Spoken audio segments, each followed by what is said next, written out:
Some serial killers don't chase headlines. They build systems. They keep uniforms pressed, tools clean, and schedules tight enough to kill between lunch breaks. The 5 men you're about to hear about didn't just murder. They built patterns so quiet, they survived years before anyone noticed they existed. They didn't improvise. They engineered. And the first of them killed his victims while fixing their kitchens. Henry Lawton was 38 when he started bidding on low-income housing repair contracts for the Jackson County Housing Authority in Missouri. He wasn't licensed. He wasn't even a certified electrician. But he had 3 things that gave him access: a van with magnetic county decals, forged work orders from a retired friend in the office, and a clipboard that looked official enough to get past suspicion. His targets weren't random. He filtered them from the records. Women over 50, lives marked by isolation, widowed, divorced, or estranged from family. If there was no emergency contact listed on the form, that was enough. Lawton didn't knock like a predator. He knocked like help. He never brought a weapon. He brought gloves, bleach packets, and a portable toolbox with a false bottom. Once inside, he inspected outlets, took notes, and waited. If there was hesitation, he offered to reschedule. He needed them relaxed, comfortable, distracted. It often took a second visit, sometimes a third, but when he struck, it was always the same. A sudden push from behind, swift and silent, driving them headfirst into the corner of a kitchen countertop or radiator. The blow didn't always kill instantly, but it stunned. He followed with a second strike if needed, using the steel handle of his largest wrench. The bodies never left the house.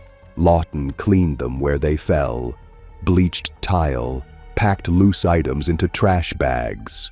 Then he staged the scene, not to cover up the murder, but to delay discovery.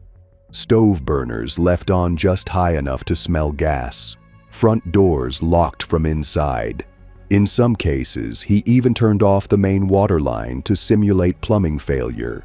Then he'd leave, sealing the unit shut behind him with adhesive foam strip tucked into the frame to block smell and slow insect entry. It often took 2 weeks before neighbors reported anything. In one case, a second-story unit on Fremont Avenue, it took 31 days. Before we dive more into the disturbing scenes, let us know in the comments, where are you watching from and what time is it where you are right now? If you want to hear more disturbing killer stories like this one, subscribe now so you never miss the next one.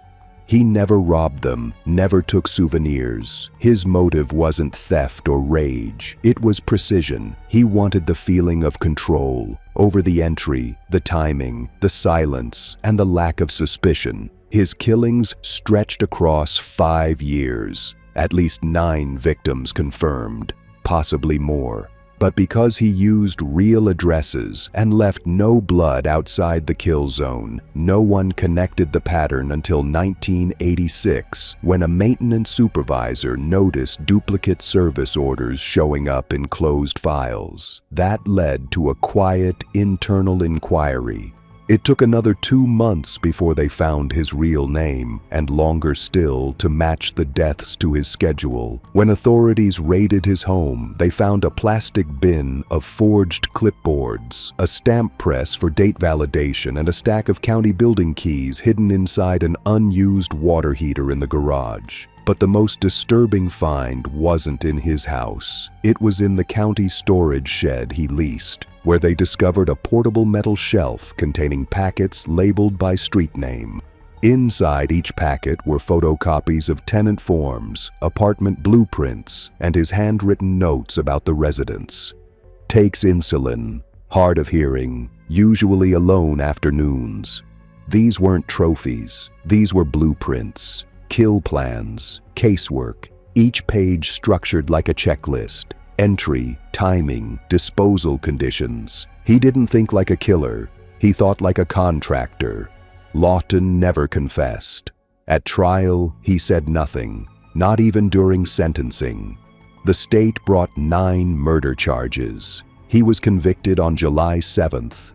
The other 2 lacked enough physical evidence to close. He died in prison in 2001. Some officers believe there were more, maybe as many as 12. But with no blood left behind and most units sanitized with commercial cleaning acid, they can't prove what else he erased. Today, the Housing Authority requires photo verification for all contractors and has eliminated one-man visits. But for nearly half a decade, one man walked into homes across Missouri, posed as help, and killed without panic, struggle, or noise. No screams, no sign of break-in, just locked doors and silence.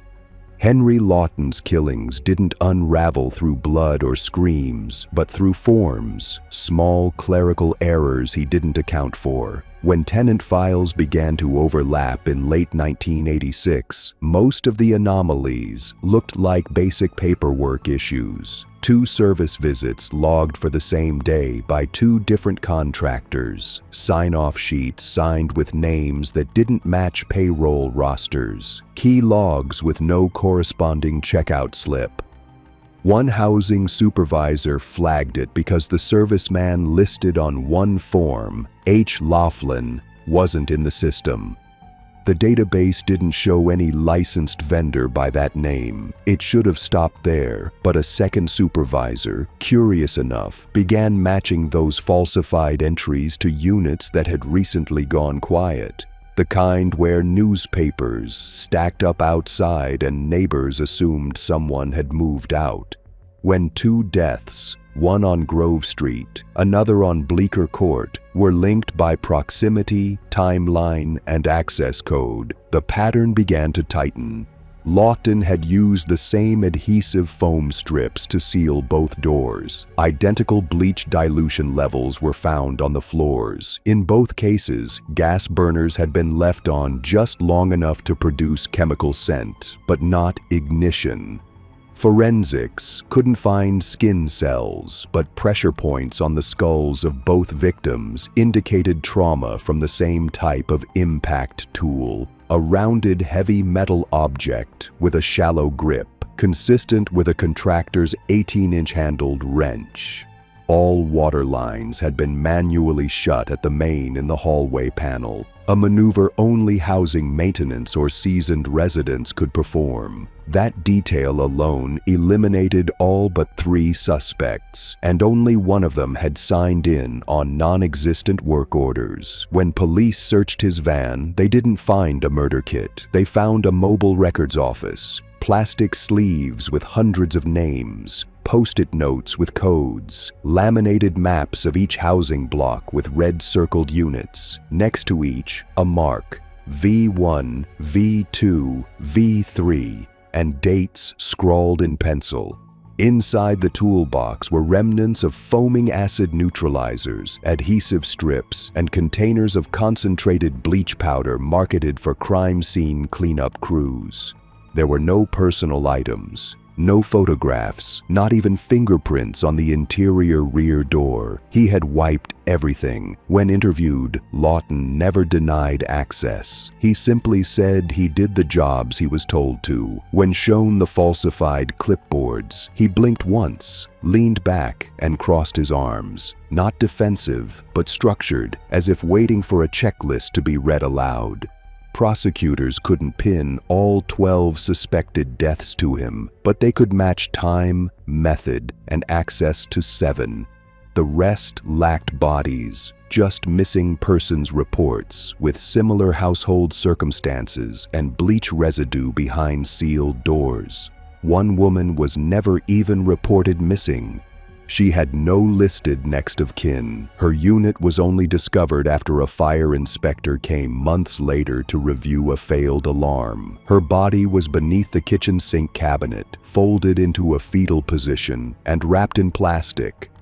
The cause of death? Blunt force trauma and asphyxiation. Same wrench, same compression on the throat. Even her windows had been sealed with double adhesive strips designed to delay smell detection from the outside. Lawton's entire killing method revolved around that delay. Every death was calculated to buy him weeks, not hours.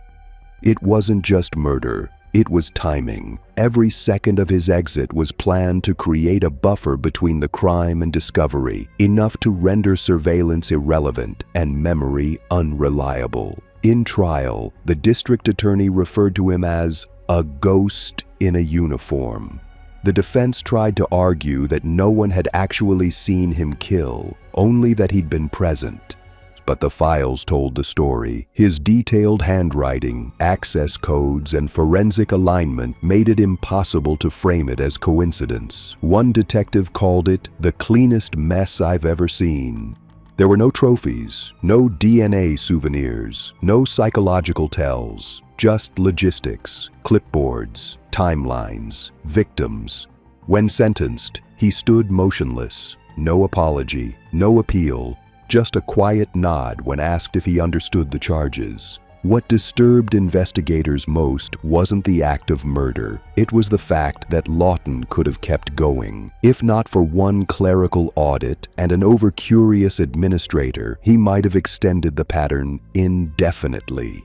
His method wasn't chaotic or compulsive. It was replicable, silent, professional. The system didn't catch him. Paperwork did.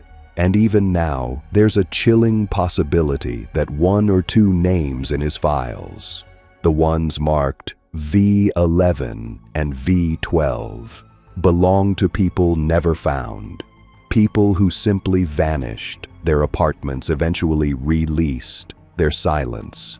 Mistaken for relocation, no screams, no mess, just a locked door and a wrench no one ever questioned. Some killers walk in through the front door, others never need to. After Lawton's arrest, local jurisdictions in 3 neighboring counties re-examined dormant cases involving isolated victims found inside homes with no sign of forced entry. But by then, the second man on this list had already moved west. He didn't pose as a contractor. He didn't wear a badge. He simply watched. He worked nights as a pest control inspector for a private vendor in New Mexico. The job gave him access to neighborhoods, power stations, school buildings, but that wasn't where he killed. That was where he scouted. His name was Curtis Belfield, and between 1987 and 1994, he stalked women who lived near train tracks. Not every victim was found. Not every victim was even reported, but the ones who were shared one thing in common. They were last seen walking their dogs between 9 p.m. and 11:30 p.m. near routes that bordered fencing gaps, industrial yards, or railway crossings. Belfield didn't snatch. He followed. He used distance. He never entered homes or vehicles. He waited until the leash loosened, the corner turned, or the back lot opened into shadow. Every attack was from behind, strangled with plastic nylon cord cut from freight tarp. Compression on the neck was always precise, 4 inches below the left ear, angled toward the collarbone. The cord was never left behind. The dogs, in some cases, returned alone. In others, the dogs were tied to fences using the victim's own scrunchies or drawstring. Belfield's access came from his job, but his control came from habit.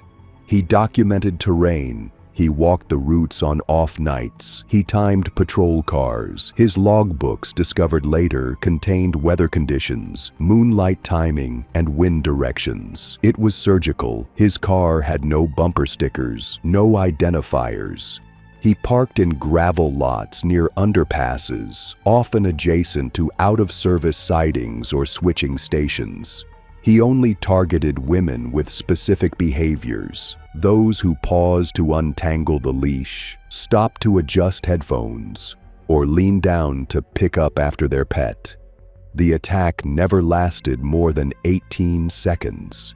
He didn't speak. He didn't engage. Once unconscious, the victim was dragged under the trestle and, in 2 known cases, buried beneath loosened gravel. No blood, no scratches, just dirt, rope marks, and silence.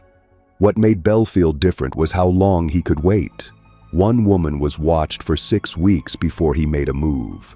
She walked the same dog at 10:05 p.m. every Monday through Friday. She waved to the same neighbor. She turned down the same back alley. She disappeared on a Thursday, the same night her porch light was burned out. Police assumed abduction. Her body was found 5 months later during track maintenance. Cause of death: strangulation, with signs of post-mortem gravel compression and acid leaching from petroleum runoff.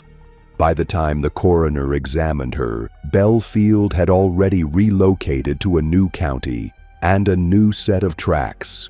His killing ground was always mobile. He used the railway map as his blueprint. The harder it was to patrol, the safer it became. Victims were placed under trestles, inside decommissioned switchboxes, or buried beneath debris piles near industrial junctions. One body was hidden inside a hollow cable duct. No one found it until 1996. Curtis Belfield's downfall wasn't the result of blood, fingerprints, or confession. It was sediment. In April 1994, maintenance workers clearing drainage ditches beneath a disused siding near the town of Gallup uncovered a partial human skeleton embedded in compacted soil and oil-slicked ballast. The remains were wrapped in a tarp fragment cut to the dimensions of an industrial freight liner's undercarriage covering, a material not sold commercially. Forensics dated the decomposition back 2 years. The woman's skull showed clear signs of post-mortem fracture consistent with shifting train vibration, but the real clue was on her neck. Faint grooved impressions, circular and symmetrical, pointed to strangulation with a flexible, non-metallic material, likely polymer cord. Investigators cross-referenced nearby missing persons and identified the victim as a 32-year-old waitress last seen walking her Labrador mix near the Burlington Northern Overpass. She'd vanished without a trace in June 1992. The case was quietly reopened. A second body, discovered 8 months later in a shallow gravel bed north of the Santa Fe yard, had similar markings. Both scenes bore no trace of sexual assault, robbery, or personal conflict. The killings weren't impulsive, they were environmental, controlled. Forensic analysts began comparing gravel types, sediment layers, and topographical similarities between all cold cases involving victims found near railway infrastructure. A pattern emerged: 6 women, 5 counties, 7 years, all discovered within 30 feet of disused switching yards, beneath elevation dips where visibility dropped and lighting failed. Investigators brought in behavioral analysts from Quantico, who confirmed the killer had a job allowing geographic movement and nighttime presence near train yards without drawing suspicion. The freight path killer, as he was briefly called internally, was mapped using 3 variables: time of disappearance, time of discovery, and location of the victim's last known steps. That generated a narrow heat map. Most red zones clustered along secondary access roads leased to private maintenance vendors. One name appeared in 5 counties: Curtis Belfield. He had no prior arrests, no traffic violations, and passed background checks for pest control work annually. What he didn't pass was coincidence. In 2 instances, he'd logged job reports within 24 hours of victims' disappearances, each time in zones with limited access and matching terrain. Investigators pulled surveillance from a nearby scrapyard on one of the routes. No footage of an attack, but a silver Saturn sedan was recorded parked near the yard 4 times in 3 weeks, each visit just after 10 p.m., idling for less than 5 minutes. The license plate was traced to Belfield. That alone wasn't enough. But when a warrant was issued for his residence, the evidence assembled itself. In the garage were industrial rail maps, laminated and marked with red tape tabs. Not cities, sidings, signal boxes, overpasses. Beneath the insulation of his car trunk, they found a roll of polymer cord, manufacturer stamped for cargo netting by only one supplier in the region. That supplier sold exclusively to two buyers. Belfield's Pest Control Company was one of them. Inside the cord's packaging were 6 pre-cut lengths, all exactly 26 inches. Next to them, a pouch of metal dog tags, 5 total, each from a different breed. None registered to him, none traced to adoption centers. Investigators believe he collected them from the scenes as confirmation, not trophies. Inventory. He never confessed, never reacted. In interviews, he denied knowing any of the victims, but fiber analysis from the cord matched remnants found in the sediment of 2 bodies. Soil traced from his tire treads aligned with residual samples from the recovery sites. And most chilling, a handwritten note found in his glove box, written in tiny block letters listing coordinates, not GPS. Sidetrack notations, marking which segments were clean, too exposed, or secure. One entry read, 8:43, female, red hoodie, 2 leashes, safe.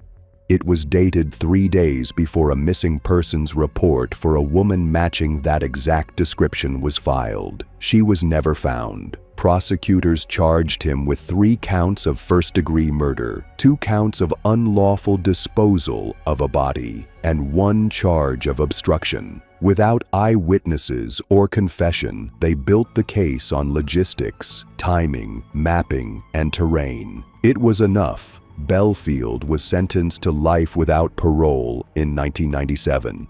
Today, his files are used in law enforcement seminars as a case study in terrain-based victim selection, how a killer can hide patterns by moving silently between jurisdictions and using the landscape itself as his accomplice. He didn't hunt in neighborhoods. He hunted in blind spots, where gravel shifted just enough to swallow a body and where silence carried farther than screams. Some killers move with the shadows.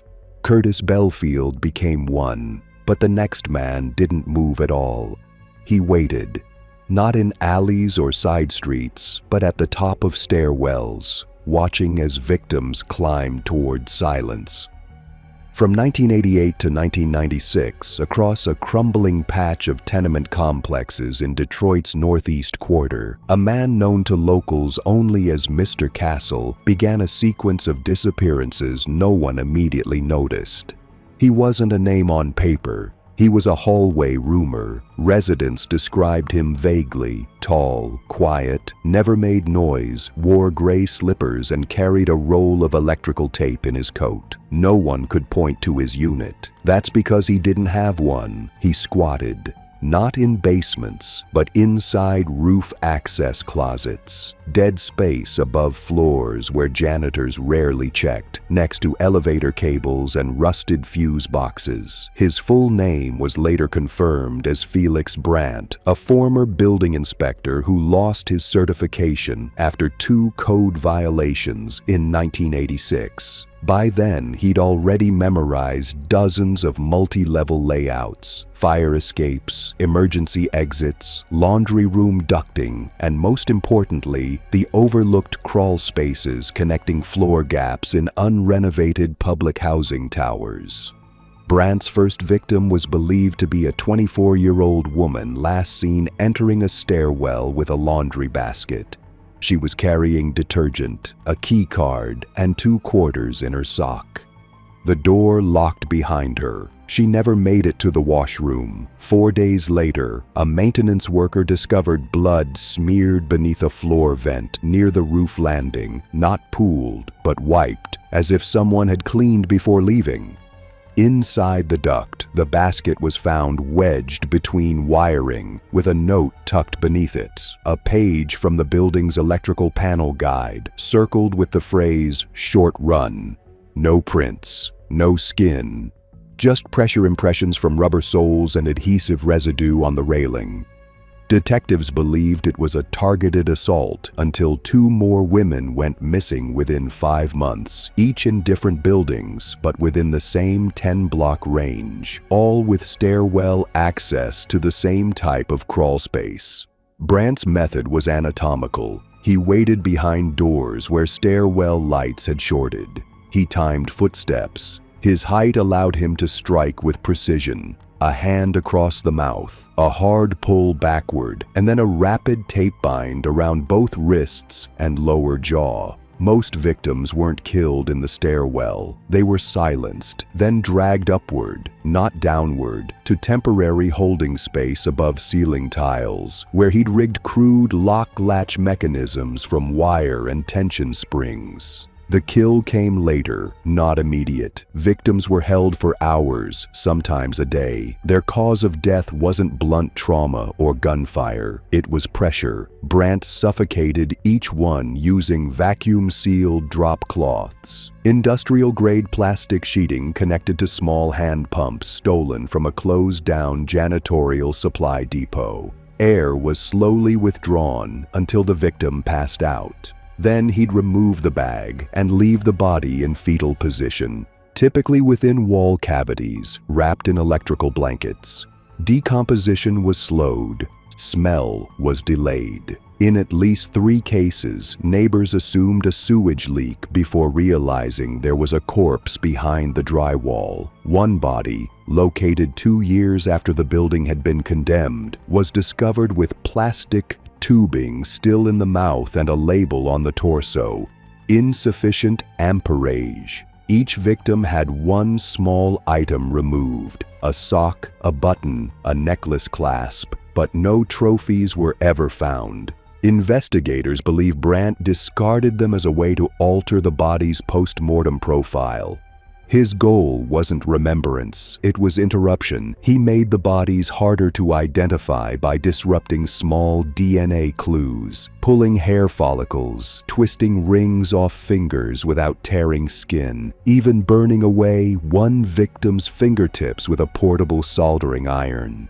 He left no DNA, no blood pools, just shadows behind drywall and wiring pathways no one traced. His kill count was hard to confirm. Only 6 bodies were ever found, but nearly 19 women were reported missing within the stairwell-adjacent zone during those years. Brandt never used a car. He never left a footprint. His only trace came from a misstep. In 1996, a pipe burst in an upper unit and flooded an electrical box near one of his hideouts. A city inspector opened the utility closet to find electrical tape stretched across the interior lock. Not new, but layered, as if it had been opened and resealed many times. Behind the panel, they found his toolkit, plastic wrap, old ID badges, a fuse map, and a map of stairwells with certain steps marked in red. One step was circled with the words, "creaks 2 times. He had memorized the building's rhythm. He'd weaponized its silence. Felix Brandt's entire footprint existed between beams and behind drywall. He never filed taxes, never used utilities, and left no signature on leases or maintenance requests. He blended into the building like mildew, an invisible rot that no one cleaned until it spread. After discovering the hidden toolkit in the stairwell closet, police didn't announce it publicly. They initiated a silent sweep, a 60-day operation targeting vacant units across 9 high-rise buildings that shared construction blueprints. Code enforcement officers, posing as pest control and city compliance teams, began documenting inconsistencies in electrical closets, drop ceilings, and vent shafts. What they found wasn't just disturbing, it was architectural. In 3 separate towers, crawl spaces had been illegally expanded using hand tools. Wall studs were shaved, insulation was repacked to muffle sound, and access holes had been cut through old paneling, just wide enough for a body to be pushed through and sealed in. Inside one wall cavity, they found a single hair clip. No blood, no bones, just residue from decomposed tissue captured in insulation fibers that fluoresced under forensic light. Further in, they found timed wire loops, essentially makeshift alarms that would snap or detach if doors opened while someone hid nearby. Brandt had rigged entire levels to alert him if maintenance staff entered. His traps weren't for violence, they were early warnings. It explained how he moved, always one step ahead. Investigators began cross-referencing every stairwell disappearance with former tenant complaints. In 12 cases, tenants had reported faulty lighting, foul smells, or banging in the ceiling. None were followed up. In 2 buildings, missing persons cases were closed under the assumption that tenants had left due to poor conditions. But Brandt didn't let people leave. He sealed them in. The turning point came when one officer, crawling behind a rusted water heater on the 11th floor of Building C, found a small leather pouch tucked between beams. Inside were buttons, not loose, but cataloged. Each sewn onto paper tags, labeled with dates and numbers, presumed to match victim timelines. In the bottom of the pouch was a folded strip of duct tape with a name written in sharp pencil: Marlena G. Investigators linked it to Marlena Greer, a 26-year-old mother of 2 who vanished in 1992 after telling her sister she was going downstairs to switch laundry. Her unit had since been gutted and reoccupied. But the wall behind the water heater, where the pouch was found, had never been opened. Crime scene techs removed 3 panels and found her remains, encased in rigid foam and wrapped in plastic, bones intact, head tilted downward, wrists bound behind the back. Nearby was the vacuum pump. Its valve was rusted, but tubing still protruded from the wrap like frozen breath. This was Brandt's preservation chamber, one of many. Across the sweep, a total of 6 full sets of remains were recovered, some so decomposed that only dental records confirmed identity. No murder weapon was ever located, no photos, no keepsakes. The only thing that connected the scenes was method, sealed containment, staged silence, and signs of airflow manipulation. Brandt used the building's infrastructure as his killing field. His movements were undocumented, but his presence left scars. A fingerprint on an interior metal plate matched. A DNA sample from saliva residue on a wrapped cord matched, but Brandt was already gone. He'd vanished sometime in early 1997, just before the sweep concluded. But one detail changed everything. A local sanitation worker flagged a routine call involving illegal dumping behind a shuttered auto shop. Not unusual, except for the smell. Inside a black garbage bag was a plastic-wrapped torso, incomplete, heavily decomposed and burned with chemicals. The hands were intact. Fingerprints matched Felix Brandt. The theory? He was killed by a squatter or drug user who stumbled on his hideout. But investigators found no other DNA at the scene, no forced entry, no struggle. Some believed Brandt faked his own death using stored tissue, though lab analysis eventually confirmed the torso's organ structure belonged to Brandt. Still, how he died remains a mystery. What isn't a mystery is what he left behind. His stairwell killings transformed how city inspectors now assess vacancies in condemned buildings. Today, maintenance sweeps include forensic UV checks. Access closets are sealed, not ignored. And every time a light flickers in a stairwell, someone asks, not who forgot to fix it, but who might be waiting behind it. Most killers hide in shadows. Felix Brandt became the shadow itself. But the man who followed didn't stalk the forgotten. He picked the ones who'd never be missed. The unreported, the undocumented, the ones with no address to trace and no family to demand an autopsy. From 1991 to 1999, a nameless man operating under 3 false identities targeted migrant day laborers in the southern corridor of Texas. Police called him the Contractor, not because he wore a uniform, but because of what he built. Every murder followed a blueprint, and every corpse was hidden inside a wall.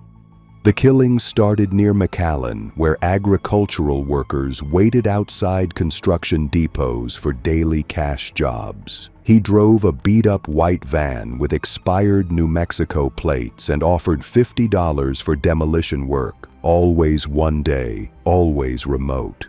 Workers who entered the van were never seen again. At first, it went unnoticed. Migrant workers often left town, were deported, or simply relocated without notice. But in 1993, a concrete subcontractor stumbled upon something strange while restoring an old farmhouse in Mission, Texas.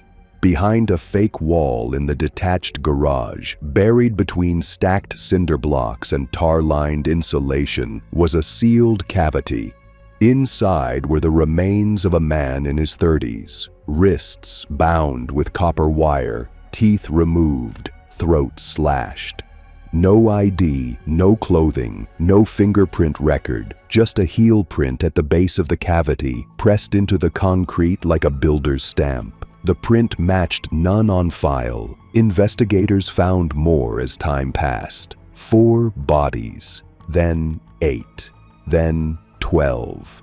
All buried in duplicate fashion across 4 closed properties stretching from Corpus Christi to Del Rio, always in spaces under renovation, hidden behind fresh drywall, or placed beneath poured concrete slabs later repurposed for patios or storage extensions. The killer didn't just hide the bodies, he erased their stories. Each corpse was stripped of identifiers, fingernails clipped, facial features slashed, fingertips sometimes crushed with pliers. 2 had the same vertebrae removed. Another had dental work torn out with construction tools. What remained were blank silhouettes, anonymous victims entombed in silence. How he lured them was never complex. He simply asked, offered cash, and parked where the cameras didn't reach. No receipts, no contracts. Most victims were undocumented and weren't even listed as missing until years later, if at all.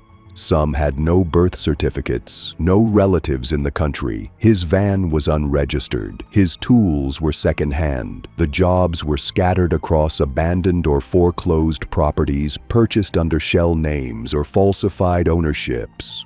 All later sold off before inspections could occur.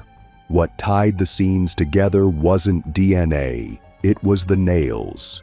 Each body cavity was sealed with the same type of rare 3-inch galvanized spiral nail, discontinued in 1988 but still available in bulk at certain scrap yards. The nails were used to reinforce panels, but in these cases, they were placed precisely around seams, not for structure, but delay. It meant no one could punch through the wall without hitting metal. It meant it would take longer to break in. By the time the structures were sold or renovated, the scent was gone, and the evidence was already rotting behind freshly painted surfaces. He calculated decomposition timelines against real estate schedules. One house was sold 6 days after the body was sealed. Another was passed through an inheritance dispute and stayed closed for 4 years. The longest delay was in a small barn outside Laredo, where 2 skeletons were discovered behind a false load-bearing post. Discovered only after the structure collapsed during a lightning storm. They were fused to the wall. The killer's method was consistent. Strangulation using copper grounding wire, followed by a throat cut with a utility blade. The throat cuts were shallow, not for killing, but post-mortem, to release pressure and prevent bloating. It kept the cavity from swelling and bursting through drywall. It was structural engineering applied to corpses.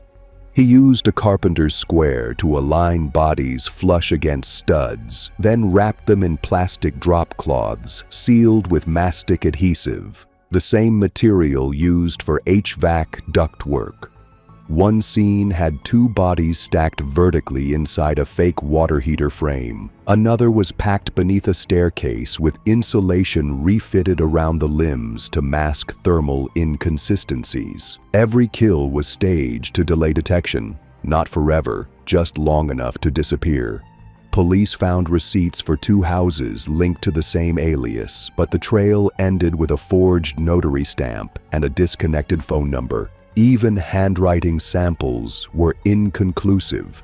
The killer changed.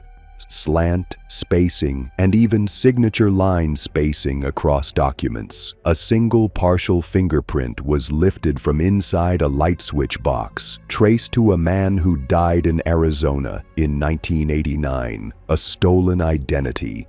He wasn't just building walls, he was constructing silence. And for nearly 9 years, no one tore it down. What finally ended his silence wasn't a body, it was a pipe leak. In July of 1999, a family moving into a repo home on the rural edge of San Benito reported a severe odor and dripping behind the water heater. A plumber was dispatched. When he removed the panel, he didn't find a burst pipe. He found a boot. Not recent. Leather rotted, heel degraded, attached to a plastic-wrapped foot wedged inside the lower compartment of the HVAC riser. Police arrived that evening. It took them 6 hours to extract the body, a male, mid-30s, wrapped in industrial plastic with copper wire embedded in the wrists and larynx partially crushed. Cause of death: ligature strangulation, post-mortem throat laceration. Copper traces matched previous bodies. So did the plastic. But what changed everything was the wall cavity itself. It wasn't original. Permits showed no riser installed in the original blueprint. The addition had been done without inspection. More importantly, it had been done after the home was repossessed. That meant someone had access without ownership. Investigators combed through locksmiths, contractors, utility workers, anyone with keys or blueprints. A name appeared 3 times: L. Gonzalez. On 3 homes where bodies were found, Gonzalez had submitted utility reconnection requests. He'd also submitted contractor repair estimates for damage that didn't exist. But Gonzalez wasn't Gonzalez. It was a dead man. The real Luis Gonzalez had died in 1994, car wreck, no foul play. The Social Security number had been used posthumously to rent tools, register a van, and even place classified ads seeking day laborers. Every transaction used pay-as-you-go lines and burner checks cashed through dead-end kiosks. But a break came from an unlikely source. An old man named Raul, who'd worked with L. Gonzalez briefly on a framing crew. He recognized the van. He remembered the man's voice, soft, like a preacher. Raul said he only worked 2 jobs before he got suspicious. The man never showed his face fully, always wore a wide brim hat and tinted glasses, always worked late. When Raul didn't show up for a 3rd job, the man never called again.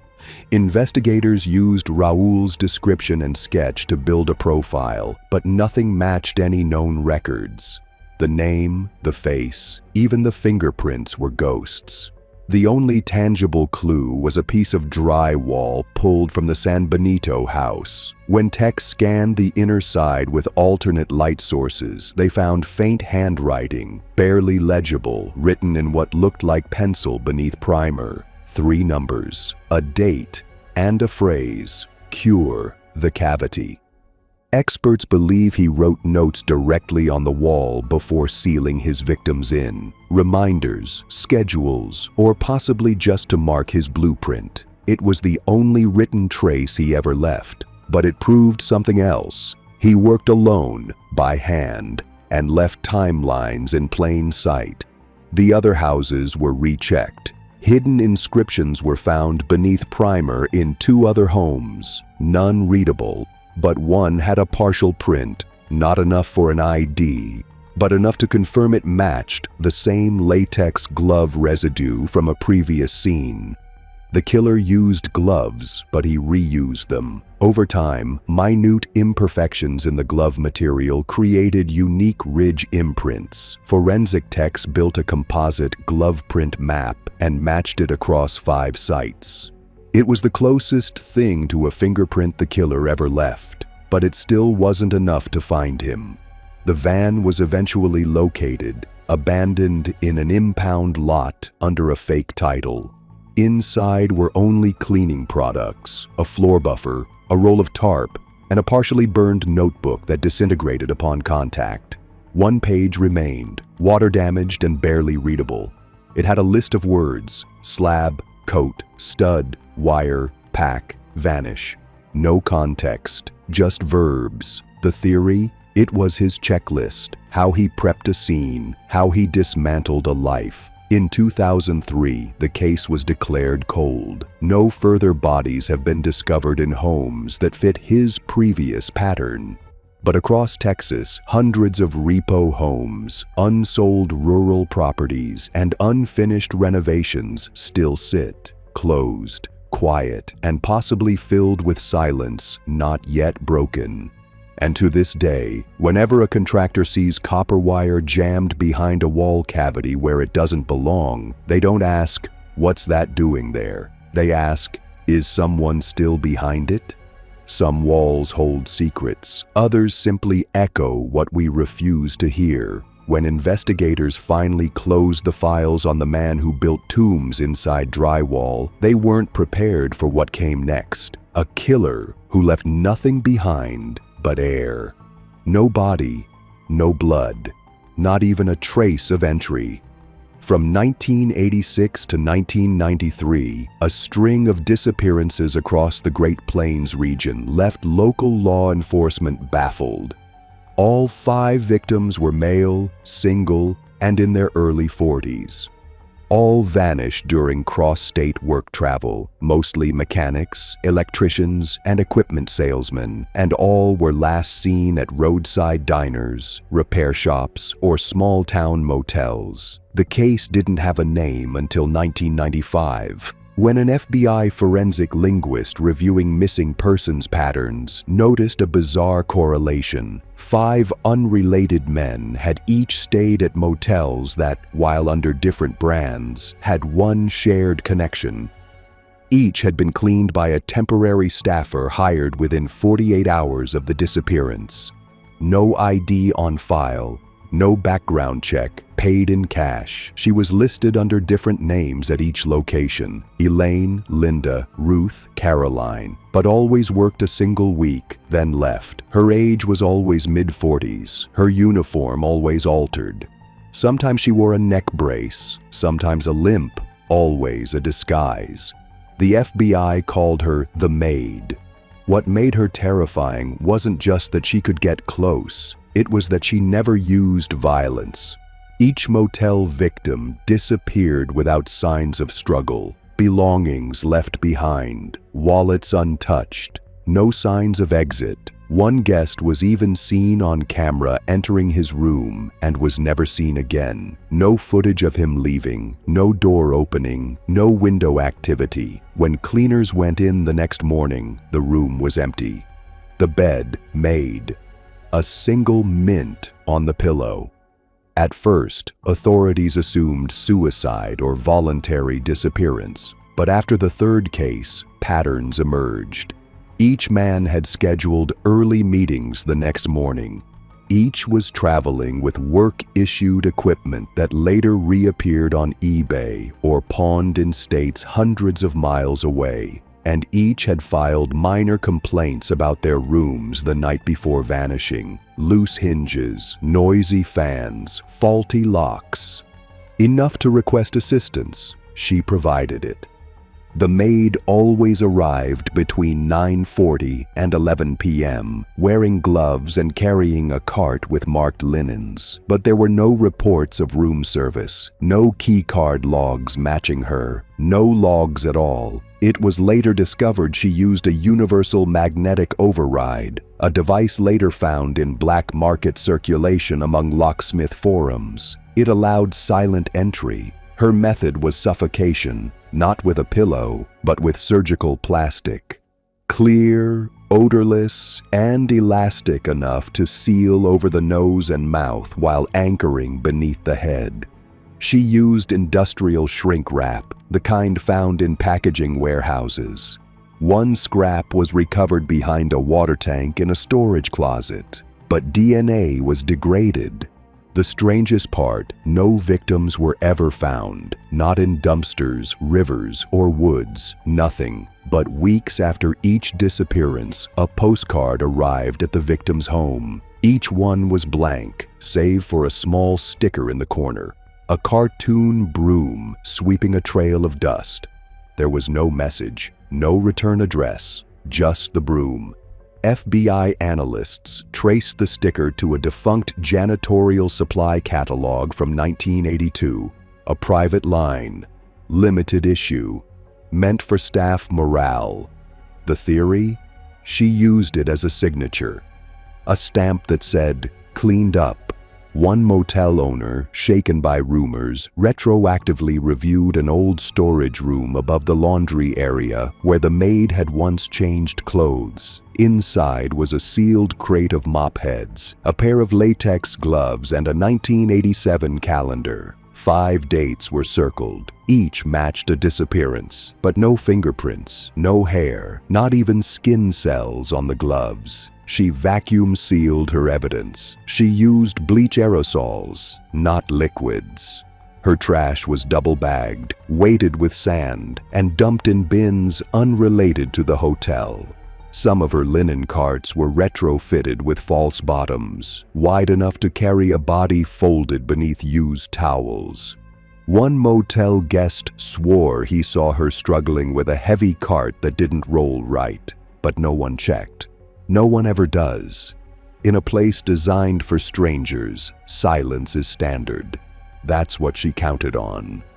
In late 1997, 2 years after the last confirmed disappearance, a maid working at a roadside inn in Kansas was attacked in the laundry room. She told investigators that a woman dressed in identical uniform entered quietly from the service door, walked toward her without a word, and raised a plastic bag in one hand. The maid screamed, dropped a mop bucket, and slipped. When other staff rushed in, the woman was gone. No surveillance, no plate cameras, but one thing was left behind: a small sticker on the laundry room door, the same cartoon broom. It was the only time the maid ever made a mistake. Investigators descended on the scene, scouring every surface. They found no fingerprints, but tucked beneath a pile of bath mats, they found an envelope containing a Polaroid. In it, a blurred photo of a motel hallway. Nothing else, no people,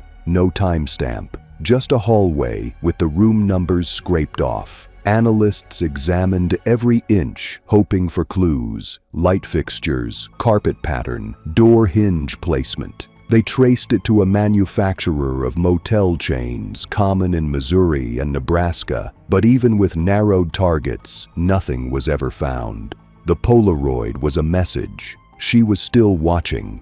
A later theory suggested the photo wasn't of a hallway at all, but a storage corridor, a location only staff would see.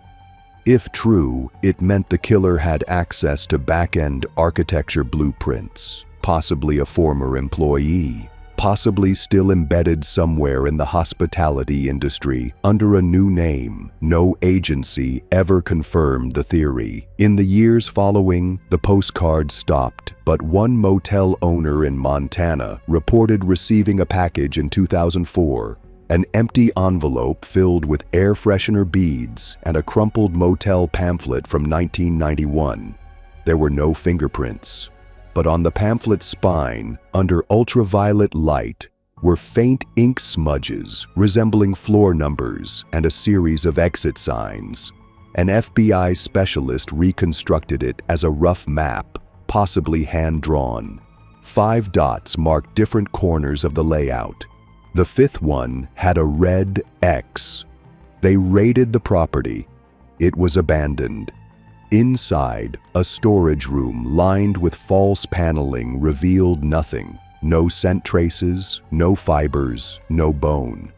But the air was unusually cold, and one officer swore they heard a low hum behind the wall, like a generator or sealed fan. Nothing was found. Some believe she used vent systems. Others believe she rented rooms under false names and built concealed compartments over months, even years. A few experts proposed she used old elevator shafts or bricked-in fire exits to hold bodies until removal, but no physical remains have ever been discovered.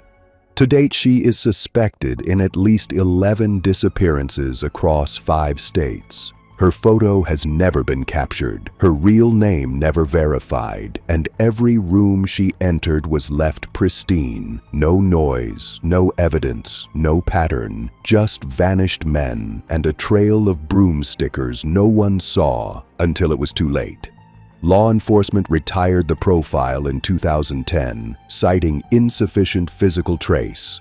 But in 2019, a private investigator from Utah claimed to have found a duplicate motel registry signed by a woman using the alias Caroline Wells, matching the description of a disappearance from 1992.